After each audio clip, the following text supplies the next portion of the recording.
tonight, the COVID vaccine arrives right here at home, and we're hearing from one of the first recipients. Plus, Minnesota's governor gave bars and restaurants the go-ahead to begin outdoor dining service. Now they're on a fast track to get a plan in place to keep customers warm. And we're hearing from Congressman Pete Stauber for the first time since he signed a brief seeking to overturn the presidential election. From CBS3 Duluth, this is the CBS3 News at 6. Good evening, I'm Kristen Bakke. Thanks for joining us. It's a big day for the Northland healthcare workers who have been on the front lines fighting COVID-19. On Friday, the FDA authorized emergency use of the Pfizer vaccine. 6 days later, Essentia Health administered the Twin Ports' first round of COVID-19 vaccines. CBS3's Kendall Jarbo joins us live outside of Essentia. Kendall, how did the first day of vaccination go? Essentia Health received around 975 vaccines today, and they vaccinated 120 of their workers, and they're going to continue every day until they run out of doses. Essentia Health is one of 3 northern Minnesota hubs to receive the vaccine. They were given nearly 1,000 doses, and priority goes to frontline healthcare workers who have direct contact with patients. Dr. Andrea Beeland is an emergency medicine doctor who works with COVID patients every day. She was one of the first people selected to receive the vaccine. Beeland says she did not hesitate to get the vaccine, and today marks a new chapter in the pandemic. It's not going to change everything today, and who knows what this chapter will look like. That's one thing we've learned from COVID is it's hard to predict what the next chapter will look like at the beginning of the chapter. But this is such a hopeful day, so I'm so grateful for this day. Beeland says she was beyond happy to receive the vaccine, and it was even less painful than she expected. Beeland will receive her second dose in 3 weeks. St. Luke's will also receive vaccines to give to their workers, but because of security reasons, they're not sharing logistics about when they will be vaccinated. Coming up tonight at 10, we'll hear more about Beeland's experience with the vaccine and when Essentia Health is expecting their next shipment. I'm sure this has caused a sigh of relief for many of those frontline healthcare workers. Kendall Jarbo in Duluth for us tonight. Thanks, Kendall. Well, just before 5 o'clock tonight, we learned a U.S. government advisory panel has endorsed a second COVID-19 vaccine. The action today paves the way for the shot from Moderna to be added to the U.S. vaccination campaign. The Food and Drug Administration is expected to act quickly to authorize the vaccine for emergency use. After Pfizer's approval last week, experts say a second vaccine is urgently needed and coronavirus infections, hospitalizations, and deaths in the U.S. climb to new highs ahead of the holidays.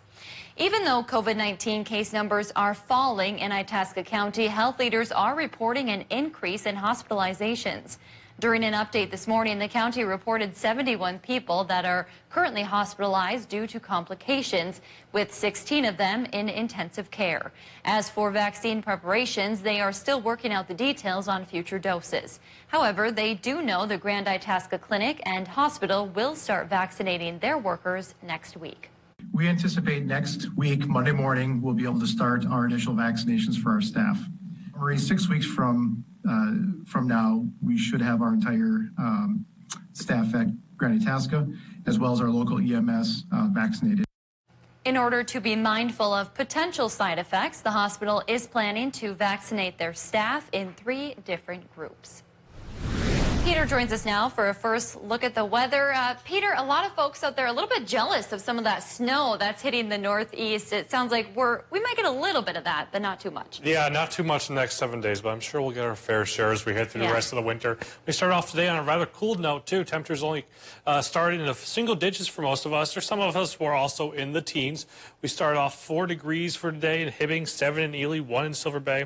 Then there's also some warm spots like Grand Marais coming in at 25 this morning. They must have had some more cloud cover up there. Temperatures today they climbed nicely, though, into the mid and upper 20s for most of us. Even some of us skirting the lower 30s, 31 degrees in Solon Springs, 30 degrees down by Lake 28 on top of the hill, 30 degrees in Orr, and 30 degrees in International Falls. Temperatures right now are cooling down a little bit with those clear skies overhead, 21 degrees right now, with a southeast wind blowing between 5 miles per hour. But the clouds are on the increase as we head through the rest of the night tonight, because that's all in association with a cold front that works its way through the region tomorrow. It also brings us a little bit of snow. I'll talk timing and totals coming up. Kristen? Thanks, Peter. Wisconsin will launch a new COVID tracing app next week. Governor Tony Evers says this will give the state a new tool in the fight against COVID-19. The app will alert you if you've been in close contact with someone who tested positive. State leaders say the app uses Bluetooth, not GPS. They say it does not collect or store any data. Evers is urging all Wisconsinites to download the app and keep making safe choices.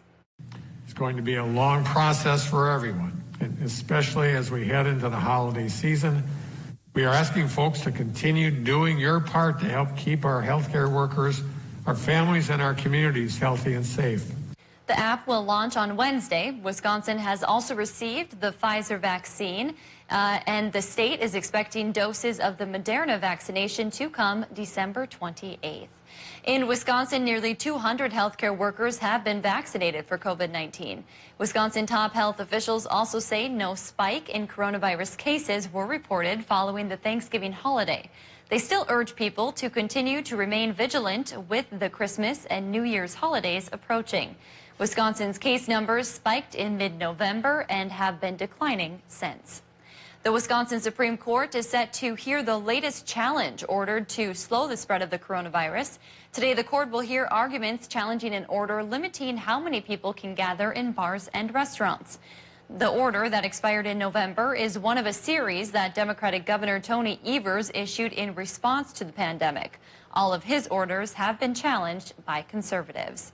Starting this weekend, Minnesota restaurants are able to serve customers in person once again, but only outdoors. CBS3's Natalie Grant reports on how some Northland restaurants are getting creative, while others say outdoor dining is not a realistic option. We've got benches around fire pits, nice wintry hot cocktails or nice boozy cocktails to keep you warm. Making the most out of a chilly situation. As patios are able to open once again, Minnesota bars and restaurants are getting creative. Vikra Distillery in Canal Park launched their outdoor patio back in November, but had to shut it down just days later due to restrictions. Doug Korma, Visitor Experience Director at Vikra, says they are just excited to be back again. It's just a real chance to be able to socialize in a safe way, which I think we're all just craving right now. So yeah, we're excited to have it back. Although some are able to adapt to the elements, other Northland restaurants say that outdoor dining is just not going to work. No, outside dining is not an option for us. Pedro's Grill and Cantina in Cloquet says that they were frustrated with the latest announcement. The restaurant does not have a built-in patio, and they say building one is an extra cost that they just can't afford. I'm not going to put my employees through that. I'm not going to have them, run outside, in and out customers. They still got to come into the bathroom. Why would I be outside? They say for now, takeout and delivery will have to suffice, but hope that restaurants will be able to serve indoors once again. I don't need money for myself. I don't need anything. All I want is my employees to get a paycheck, and that's all. Governor Walz will allow outdoor dining Saturday as part of his latest round of COVID-19 guidance. He also announced yesterday that gyms can reopen in a limited capacity and plans to get elementary schoolers back in the classroom next month. New tonight at 6, the state of Minnesota announced almost $200 million in funding for housing today, and Duluth received a portion of that, focused on addressing the city's housing crisis. Almost $16 million is going to build a new 52-unit apartment building called Brewery Creek. It will be located on 6th Avenue East and 4th Street and includes 26 units specifically for homeless youth. The 70-unit Windwood townhomes received money for a complete overhaul. The state also awarded the Duluth HRA $75,000 so they can give grants to people for home improvement projects. Mayor Emily Larson says these projects are crucial because housing is a human right. We would never want to see anybody we love or care about be unhoused or to be precariously housed. It's stressful, it's unhealthy, it doesn't work, and we need our community to be supported and to be working. Construction on the Brewery Creek project is expected to start next fall. If you'd like to apply for a home improvement grant from the Duluth HRA, we'll have information on our website. For the first time since the Supreme Court threw it out, Congressman Pete Stauber is talking about his support for the Texas lawsuit aimed at voiding millions of votes. In an interview with CBS3, Minnesota's 8th District Representative said while he stands by his decision to sign on to the amicus brief, he also accepts what happened next. And, the Supreme Court, as you know, didn't take it up. And I accept that decision, and we're moving on. Stauber was among more than 100 House Republicans who signed the amicus brief.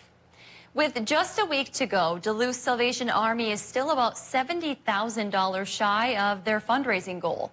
So far, the Red Kettles around town have brought in about $145,000, but their goal is $215,000. Bell ringers will be collecting donations through Christmas Eve. If you'd like to volunteer, we have a list on our website. Still to come on Live Local CBS3, the pandemic has put a strong pinch on many businesses around the Northland. Learn how one group of school kids are trying to save a local watering hole. Next. And today, once again, we were above average, but it seems like there's a big cool down coming in the 7-day forecast. I'll talk about that timing coming up. Watch Jeopardy! At 4:30, followed by CBS3 Live at 5 on Live Local CBS3. Welcome to Medical Insight, a weekly healthcare feature brought to you by the experts at Essentia Health. Here's your host, Louis St. George. Today on Medical Insight, Essentia Health pediatrician Jonathan Knight talks about the importance of vision screening for children. Vision screening is really important. A lot of disorders present early on. We can pick them up early on. And in fact, a lot of vision loss can be prevented. The risk of that can be reduced by as much as 50% by the age of 7. So if we identify it early, we can make some changes to prevent some blindness. So we actually start examining children's eyes right away when they're born. We have a tool that we use at every well check called an ophthalmoscope that we use to examine children's eyes to identify for any early problems that may arise. So it may not seem like a vision exam because they're not reading the eye chart, but we're actually looking at their eyes and trying to identify things that might cause some problems later on in life. One thing we look for a lot is cataracts, and if you don't identify those early in infancy, they can lead to permanent blindness. Other things Dr. Knight looks for include if a child has difficulty focusing, if they don't respond when you look and smile at them, if one eye is brighter than the other, or if one eye wanders. There are a lot of things that you can find out if you know what to look for. One of the things I want to say is that some kids, you wouldn't know they have a vision problem until later, but you can pick it up earlier if you use some sort of instrument-based screening as young as 1. Many kids can be put in glasses at a time you might not notice a lazy eye yet and could make a big difference in their overall vision into adulthood. Most kids don't really react negatively to that. They kind of get excited because they already notice that they're having some troubles. For Medical Insight, I'm Louis St. George. To learn more about this and other health topics, visit essentiahealth.org/medical insight. With the weather turning colder, it's time for new windows and doors. Don't wait any longer. Renewal by Andersen is now offering their last chance 25th anniversary sale for 25% off your entire window and door project, including installation. Plus, no money down, no payments, and no interest financing until 2022. Call and book your no-contact virtual consultation by December 18th to lock in 2020 pricing, or visit us now at northlandrba.com. I was worried about my donor. She was out all night, and she stopped in the middle of a highway to rescue a kitten. Aww. A tracking app feels kind of stalkery. Every parent at school has one with their kids so they know exactly where they are. That's stalking. It's Drew again. Give me that. Wait till you're old enough to have something real to worry about. You do realize that my kidneys are failing? Boo-hoo. A new Be Positive tonight on CBS, or watch on demand or stream anytime. CBS3 News is brought to you by Fond du Luth Casino. CBS3 Weather is brought to you by Heritage Window and Door. And welcome back. We added another notch to the above average December. Once again, today was above average. Temperatures topped out at 28 degrees at Duluth International. So that makes it 14 degrees, 14 days above average and only 3 below When those 3 below are Sunday, Monday, and Tuesday of this week. So you can tell it's been a really warm month of December so far. And it seems like this next week that we're heading through will be more above average days, and then temperatures will begin to crash as we head towards Christmas. So right now here in Duluth, 21 degrees with those mostly clear skies overhead. Winds blowing southeast at 5 miles per hour. Visibility nice and bright. Words, Peter. Visibility nice and far at 10 miles right now. Temperatures elsewhere across the region, 27 degrees for us in Superior, 21 up on top of the hill, 23 in Evelyn, 23 as well in Orr, 29 degrees in International Falls, as well as 28 in Baudette. Down in Wisconsin, they're sitting in the lower 20s with those clear skies overhead, 23 in Hayward, 23 in Solon Springs, as well as 22 in Siren, and 15 degrees already in Ironwood. So they're cooling down rather fast because they have those clear skies overhead. The mostly cloudy skies have already begun to fill in a little bit for us here in Minnesota, and they're working their way west right now. You can see basically the cloud line is just due west of Duluth and the Twin Ports here. All those clouds will begin to fill in as we head through the rest of the night tonight, and that will make it so temperatures don't drop all that much further. So right now you can see those clouds right now on Futurecast. As we fast forward through the rest of the night tonight towards 1 a.m., you can see the clouds begin to fill in even more, and by 7 a.m., they're widespread at this point. By 7 a.m., we're also beginning to see the snow shower activity towards Bemidji, Brainerd, points south and west, all in association with that cold front that begins to work its way into the region tonight and into, tomorrow morning, as well as into early afternoon hours. Not producing all that much snow, should be out of the region by, say, 4 p.m., 5 p.m. Your evening commute could be a little bit slick, though, because it could be just enough to coat the roads for your evening commute on Friday. But the good news is we clear things out for Saturday. Saturday morning, we start off a little bit cool because of those mostly clear skies overhead, but that means mostly sunny skies for the day on Saturday, which is nice. How much snow are we expecting? Anywhere between a trace and 2 inches of snow possible for tonight. Forecast for tonight, temperatures fall back into the teens for most of us. 19 in Duluth, 18 in Solon Springs, 20 in Brainerd, 21 in Baudette, 60 in Ashland, 18 degrees in Hayward. Temperatures tomorrow climb into the upper 20s as well as lower 30s. 32 in Duluth, 33 in Solon Springs, 36 in Siren, 35 in Hinckley, 29 in Grand Rapids, and 33 degrees in Aiken. With those snow showers overhead, here's a look at that 7-day forecast. So we have the snow threat for tomorrow. We clear things out for the weekend. Saturday's a cool one after that cold front progresses through the region. Then as we head through the first part of next week, we're above average. But as we head towards Christmas and Christmas Eve, you can see temperatures take a nosedive there with a high of 5 degrees for your day on Christmas Eve. Ooh, a high of 5 degrees. Yeah. We're getting into that territory now. Huh? Yeah, are we ever? All right, grab those coats. Yep. Thanks, Peter. The VFW is where many go to socialize, have a drink, and look back on memories made while serving our country. But in Carlton, the VFW has been struggling to get by during the pandemic and may be forced to close down for good. CBS3's Emma Quinn shares how students have taken it upon themselves to help out. With a lack of fundraising due to the pandemic, the Carlton VFW 2962 was in financial trouble when it comes to paying bills and being able to donate to the community. The VFW, which is a nonprofit, didn't receive any CARES Act funding during the first round, so the bills have piled up. The nonprofit's mission has always been to give back to the community, including students in the Carlton School District, so the students wanted to give back. The Carlton High School Student Council created a GoFundMe page to help the VFW with finances. VFW members say they were so grateful for the donations. It makes us feel appreciated. Yep, it really does. So far, the GoFundMe page has raised more than $1,500. VFW members say the donations gives them hope they'll make it through tough times and that they'll be able to get back to fundraising soon. Some of the students who helped put the fundraiser together have family ties to the VFW. Tonight at 10, we'll hear why giving back was so important to them. Well, we're all pretty familiar with the plows that rid our streets of snow, but now MnDOT wants us on a first-name basis. MnDOT is naming their snowplow fleet, and they need your help. They're asking people to send in creative, witty, and fun names. We have a link where you can submit your ideas on our website. In February, MnDOT will share some of the best ideas and have the public vote on their 8 favorites. Speaking of fun, coming up in sports, UMD men's hockey is gearing up for the final game in the Omaha Pod. Kelly is in with a preview for Saturday coming up. Melt the cold winter with hot gear from Duluth Lawn and Sports.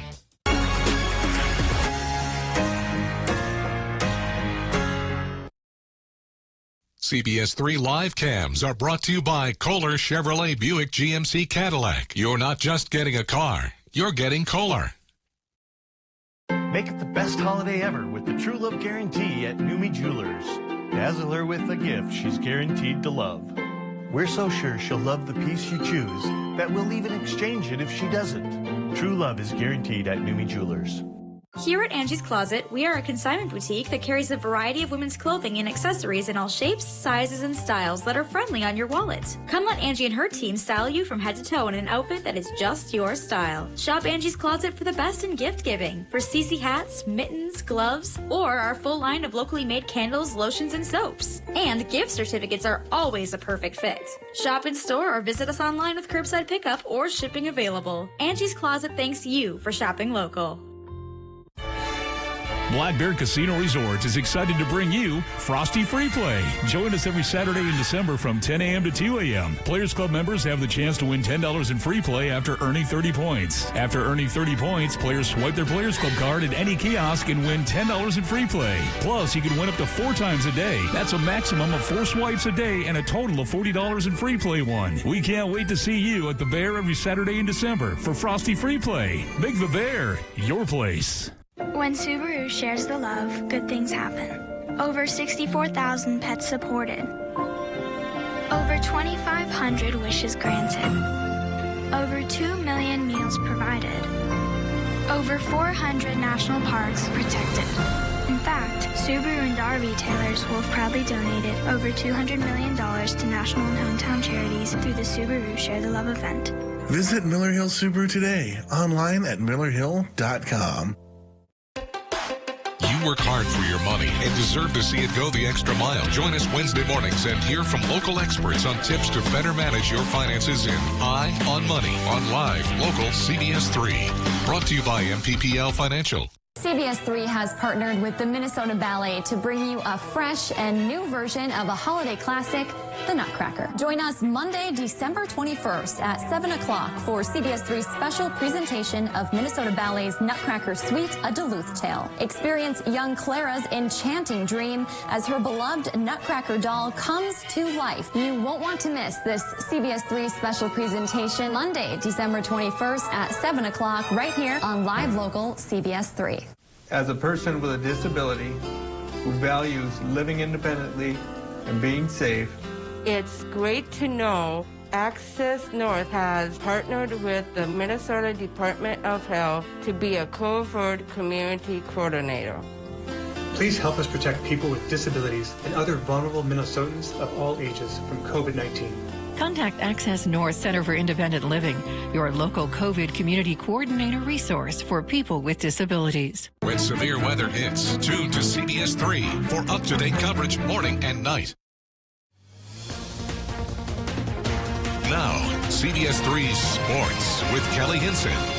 And just like that, pod play is slowly coming to a close for the UMD men's hockey squad. The team is gearing up for their final game of 2020 already, and it's a good one as they will meet up with 4th-ranked North Dakota, the Fighting Hawks. It's the second and final time the two teams will play each other in regular season play, period. Just a week ago, the two clubs skated to a 2-2 tie, with the Dogs being awarded the extra point in a shootout. Head coach Scott Sandelin says he's hoping his team's recent efforts will carry over into Saturday's contest. It's the last game here in the pod, and against another great team. So hopefully we can come out and have the kind of effort over 60 minutes that we did for most of this game. And if we do, we'll give ourselves a chance. But it'll be a battle, so we're looking forward to it. I mean, it's a great way to end the pod against a team that we like playing. You can catch Saturday's game on the My9 Sports Network. 12:05 p.m. is when puck drop is set for. It is UMD's final game of the NCHC Omaha pod. That is before they return home. Home sweet Amsoil, that is, the regular season is slated to begin following the pod in teams' respective home arenas on January 2nd. Again, the full list of games being broadcast on My9, as well as the entire hockey schedule, is subject to change, as it is still 2020. As of right now, they will open up with St. Cloud State on January 2nd on the road. A day after the NSIC preseason poll dropped for the women, today it was the men's turn. Coming in fourth was the UMD men's basketball squad. The Bulldogs would finish with 28 votes, tying with St. Cloud State. The conference also announced their players to watch, which included sophomore Drew Blair, who's coming off a season in which he averaged nearly 16 points a game. Blair and the Bulldogs opened their season at home on January 2nd against Winona State. January 2nd is going to be a busy day. Penn has been put to paper and the deal is done for the Greek Freak. Now the next step, according to him and in the hopes of every Milwaukee fan out there, is an NBA championship. Earlier this week, Giannis Antetokounmpo inked a new deal with the Bucks that is 5 years worth $228 million. The Supermax deal is the largest contract in NBA history. A big part of the reason Giannis stayed, besides being part of the solid organization, is his mom didn't want him to move. You know, talked to my mother. I asked my mother, do you want to move? She said no. So, okay, cool. I'm just going to sign the deal. This is the place I want to be. This is my home. This is my city. I want to represent Milwaukee. And I want to do this for the next 5 years. When asked what the next 5 years looked like for Antetokounmpo, he said, have kids and win championships. Kristen, do you think one of those is in your future? I'm not saying which one. You warned me that you're going to make me a little uncomfortable here. I think a few championships could be in your near future. A few championships and what, I'm not sure, but maybe. Maybe. I can tell you, both those aren't in my future. I'll just say up front.